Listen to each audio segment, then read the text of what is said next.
ఒకే రాత్రిలో 23 మంది చనిపోయారు. ఒకే గ్రామానికి సంబంధించిన వాళ్ళు. ఆ 23 మందిలో చిన్న పిల్లలు కూడా ఉన్నారు. ముసలోళ్ళు ఉన్నారు, పెద్దోళ్ళు ఉన్నారు, చిన్నోళ్ళు ఉన్నారు, అందరూ ఉన్నారు. ఈ సంఘటన ఆంధ్రప్రదేశ్లోని అత్యంత భయంకరమైన సంఘటన.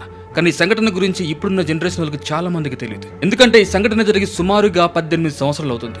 ఎప్పుడో 2006లో జరిగింది ఈ సంఘటన గురించి మీకు పూర్తిగా వివరిస్తాను. వీడియో చూసిన తర్వాత మీరు నిజంగా భయభ్రాంతులకు గురవుతారు. ఎందుకంటే ఈ సంఘటన అంత దారుణమైన సంఘటన.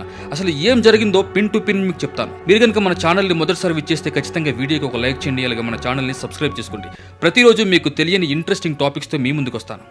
ఆంధ్రప్రదేశ్లోని అప్పుడు ఉమ్మడి విశాఖ జిల్లాలో ఉన్న అరకువేలి మీ అందరికీ తెలిసే ఉంటుంది. Araku one of the biggest tourism spot in Andhra Pradesh. So Araku Valley నుంచి సుమారుగా 8 కిలోమీటర్ల దూరంలో ఉన్న గ్రామం పేరు కోడిపుంజు వలస. ఈ గ్రామం పేరు మీరు గుర్తుపెట్టుకోండి, కోడిపుంజు వలస. ఎందుకంటే భవిష్యత్తులో ఈ సంఘటనను బేస్ చేసుకుని సినిమాలు కూడా రావచ్చు. ఎందుకంటే ఈ సంఘటన అంత దారుణమైన సంఘటన. అసలు ఎలా జరిగిందో తెలిస్తే మీరు నిజంగా షాక్ అవుతారు.